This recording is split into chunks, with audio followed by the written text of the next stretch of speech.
Bonjour Édouard. Tu as été amené à venir vers nous ici à l'espace Jardiner C'est possible pour animer des conférences et des ateliers dans le cadre de l'université d'été dont le thème est cette année, donc en août 2011, l'empathie. Alors, cette université accueille des professionnels de l'accompagnement, des universitaires. Et toi, au-delà des conférences, qu'est-ce que tu aurais à cœur de partager maintenant avec nous de ce qui se passe pour toi ici? Alors, la première chose qui m'a touché dans la thématique quand on a parlé, c'est moins empathie, que je connais bien dans mon activité professionnelle, que les mentions d'intériorité et de présence au monde et d'être acteur dans le monde. J'ai été pendant 20 ans un professionnel de la santé et un formateur de professionnels de la santé. Et depuis près de 25 ans, je fais du conseil aux entreprises. Et dans mon parcours, l'Asie était importante, non seulement pour les pratiques de médecine chinoise ou d'arts martiaux, de tai chi chuan, mais aussi pour la conception de l'être humain, qui ne doit pas être dissocié entre la personne publique et la personne privée. Et le développement personnel ou le développement spirituel. J'ai fait partie de l'association de psychologie transpersonnelle pendant 10 ans, dans le prolongement de Jung, Maslow, et chaque être humain a la possibilité de s'épanouir dans sa vie avec toutes ses composantes. Et en particulier, quand je parle de spiritualité, c'est d'une spiritualité civile.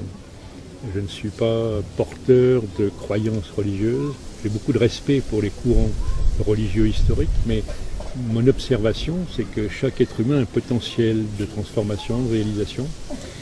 Et comme je suis un paysan pragmatique, ce qui m'intéressait de partager avec les gens de l'espace et les professionnels de l'accompagnement, c'est ces approches concrètes de la vie quotidienne. Les Indiens appellent ça le karma yoga, le yoga de la vie quotidienne.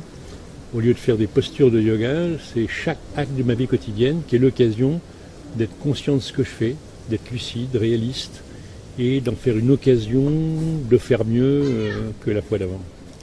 Donc ce sont des occasions de transformation. Et c'est avec beaucoup de plaisir que je partage ça avec la population de l'espace dont je connais les valeurs, l'histoire, la culture.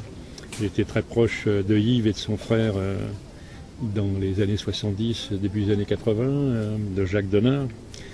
Donc il y a une communauté, une fraternité professionnelle ancienne, très ancienne. Et il y a des choses méconnues sur le plan culturel. Par exemple, l'intériorité, ça pourrait se résumer à être présent à soi-même. C'est un slogan qu'on trouve dans beaucoup de discours, qu'on trouve dans beaucoup de titres de livres. Mais qu'est-ce que ça veut dire? C'est d'abord un acte de perception. De quoi suis-je conscient? Qu'est-ce que je perçois? Moi qui viens du corps, la plupart des gens sont occupés par ce qu'ils voient, par ce qu'ils pensent, par ce qu'ils souhaitent, mais n'ont pas leur système perceptif qui capte tous les signaux du corps en permanence. Le schéma corporel, la conscience du geste, c'est pas enseigné dans les écoles. Je vais prendre l'exemple de la respiration qui me tient à cœur, parce que c'est un vecteur simple pour apprendre à être présent à soi-même. Chaque individu respire en moyenne 20 000 fois par jour. C'est gratuit et c'est automatique.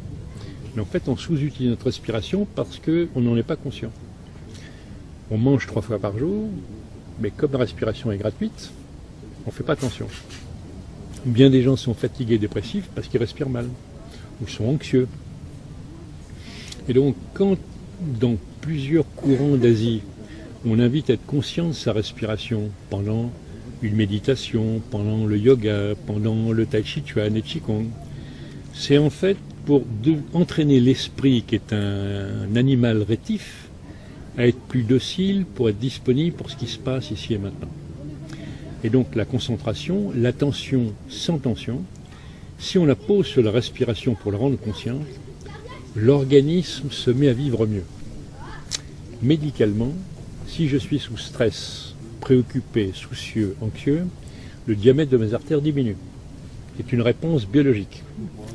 Si je suis paisible, serein, le diamètre de mes artères augmente. Les gens détendus ont les mains chaudes, même l'hiver, et les gens stressés ou anxieux ont les mains froides, même l'été.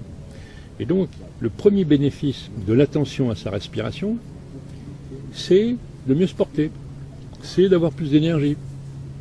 Si on travaille, on va travailler moins en force, on va pas avoir de pépins de santé, parce qu'on va être plus attentif à ce qu'on fait. Si je jardine ou si je fais du terrassement dans mon jardin, dans ma maison, je vais moins me blesser si je suis attentif à ma posture, à mon geste, à ma respiration.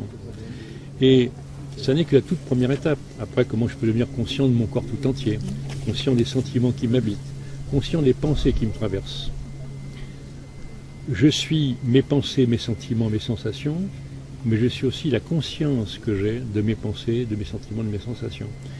Ça m'aide comme acteur dans le monde, quand je suis dans la vie professionnelle, à être lucide sur quel jeu je suis en train de jouer en tant qu'acteur, quelle stratégie, comment je me comporte.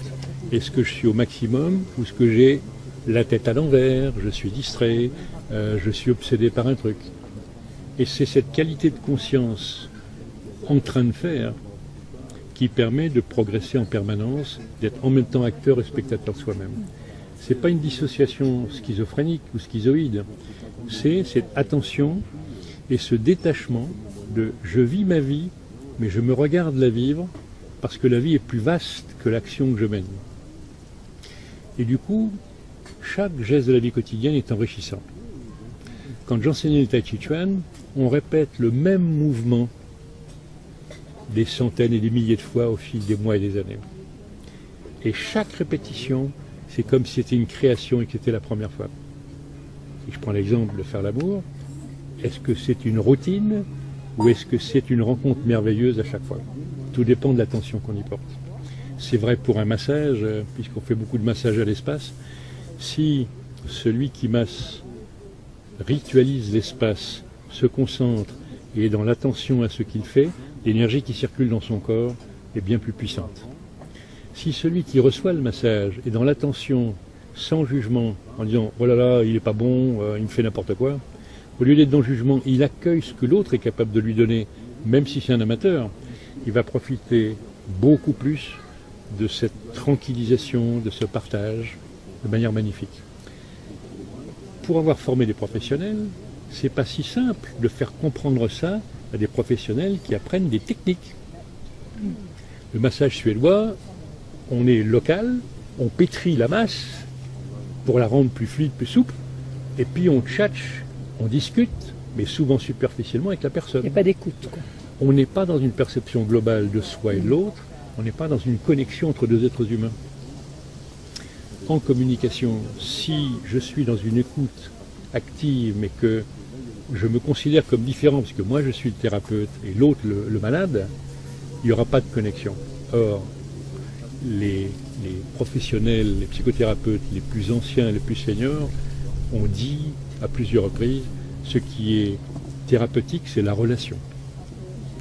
C'est la présence bienveillante, la disponibilité à la rencontre qui fait que quelqu'un peut se reconnecter avec lui-même, même si c'est son histoire douloureuse, et grâce à la relation, ouvrir le jeu, avoir de l'espoir en imaginant autre chose, et prendre de la distance même avec le tragique. Un des psychiatres qui m'a formé, Claudio Naranjo, disait il y a des cicatrices irréversibles.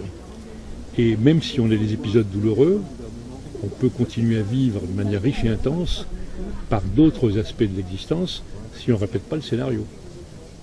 Et donc cette façon d'être neuf et créatif à chaque instant, c'est comme un musicien, un pianiste qui donne un concert.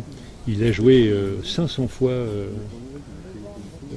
un morceau de musique, mais pour chaque nouveau public, il sera totalement présent et il va le jouer avec toute son âme pour inspirer et pour émouvoir son public.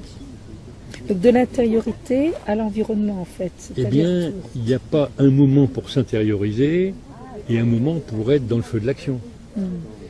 Bien sûr qu'il y a des moments de recueil, de repli, de retrait pour se recentrer, se ressourcer, c'est le principe des vacances. Mais ce que j'ai appris en Asie, c'est me mettre en vacances au singulier. Pendant quelques minutes, être vraiment à l'écoute de moi-même, sans préoccupation extérieure. Et ce que j'ai trouvé intéressant, que je partage même avec mes clients managers dans les entreprises, quand je fais de l'accompagnement du changement et que j'invite les gens à communiquer ou à faire des écoutes actives, il y a un temps de centrage pour qu'ils soient disponibles pour l'autre, pour suspendre le jugement, enlever les stéréotypes dans la tête, et être vraiment disponible pour la rencontre avec l'être humain qui est là, quelle que soit sa fonction, son âge, son bagage. Et c'est parce que la relation s'installe dans la vie quotidienne au travail que les gens se respectent, se sentent bien, peuvent communiquer, peuvent se confronter de manière constructive, ou que l'opérateur qui est en train de faire un geste technique dans l'usine va pouvoir le faire très bien, sans se blesser, parce qu'il est très concentré.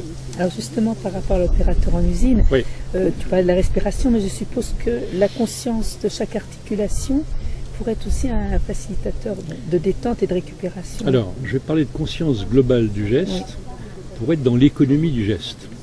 Là, c'est des choses très simples qui peuvent vraiment servir à tout le monde. Le tonus musculaire renseigne sur l'état d'esprit. Si je suis stressé, soucieux, mes tensions musculaires augmentent. Dans la vie moderne en Occident, on oublie son corps et on est focalisé par le résultat. Si je pratique cette conscience de soi au niveau basique, conscience du corps, conscience de l'état de mes muscles, et que je me relâche, mon geste va être plus précis et plus économique. Donc c'est l'idée de l'énergie minimum. La stratégie, c'est l'art d'atteindre un objectif avec le minimum de dépenses et le maximum de retour sur investissement. Si je suis détendu, concentré, mon geste va être économique, pas fatigant, très efficace. C'est comme dans les arts martiaux, quand on pratique le judo ou l'aïkido. Mais je peux travailler comme ça. Donc tu proposes une série d'exercices. Alors, je travaille avec des kinés qui font de la prévention du stress et des troubles musculo-squelettiques en usine. D'accord. Toute ma vie, j'ai appris aux gens à être dans cette attention à soi-même, dans cette tranquillité détente. Et une autre manière de le dire qui semble paradoxale, l'attention, c'est l'esprit très aiguisé, l'attention et la vigilance maximum, et le corps détendu. Ça a des conséquences importantes. À chaque instant, il faut pouvoir analyser une situation, déterminer une stratégie pour agir, se fixer des objectifs et choisir comment faire.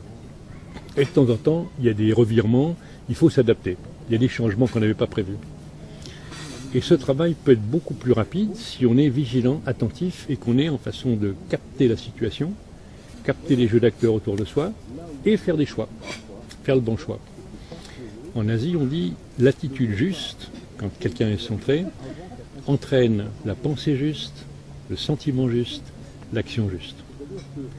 Mais c'est pas simple d'être en permanence à l'écoute des pensées qui me traversent, des sentiments qui m'habitent, des sensations qui sont là, sans perdre le contact avec l'extérieur. Je ne suis pas dans un cours de yoga, je suis dans la cour d'usine, ou dans l'atelier, ou dans un bureau, ou en train de participer à une réunion comme participant, comme animateur.